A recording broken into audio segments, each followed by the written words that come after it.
It's ironic that I am using a digital avatar to introduce a video that will compare two digital avatars that I have created this fall. So, although I am speaking to you right now, the Michelle on your screen right now is a digital Michelle. This digital avatar is so accurate that I can use it to trick my husband and my son. The facial movements are accurate, the speech inflection is on point, and the hand gestures are authentic. After I show you the digital avatar that I created on September 4, we will discuss the two applications that I used. But first, I think you need to see the other version of me. Then we'll discuss the two providers as well as the costs associated and the services offered. In the ever-evolving landscape of education, it's essential to recognize that one size does not fit all. So this is the real me now down here in the center bottom of your screen. And I just want to comment on the substantial difference between the two digital avatars.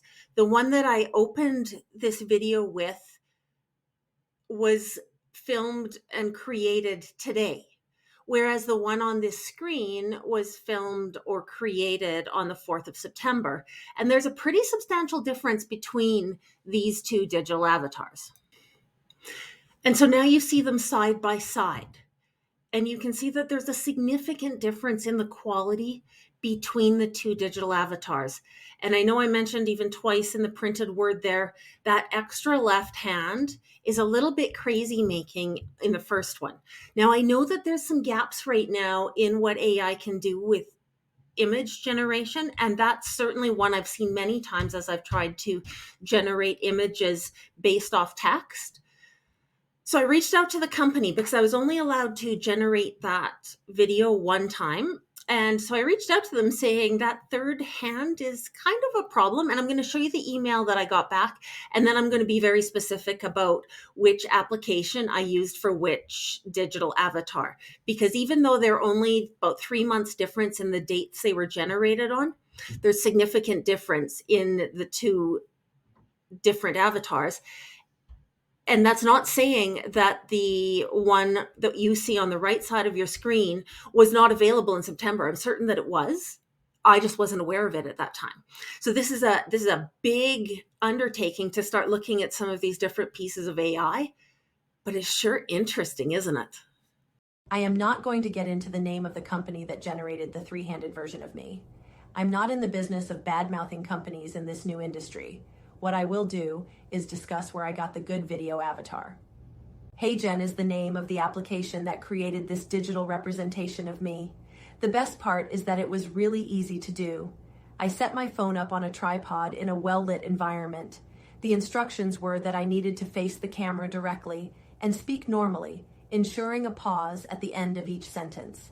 Then I loaded the footage to HeyGen's dashboard. There began the process of creating digital me. My first recording was rejected because I had turned my face ever so slightly at some point during the recording. For my second recording, I held more still, and the result after processing was that it provided me with a digital version of myself that caught me right off guard. It is so accurate. You know now what I was expecting based off my previous attempt to create a digital video avatar. For the purposes of security, after I had created the digital me, HeyGen required that I turn my webcam on and read a legal disclaimer that they provided. It then took about a half minute to compare my video disclaimer against the digital avatar. And when it had determined that the avatar was indeed me, it then completed the process of building my avatar and allowing me to begin to use it.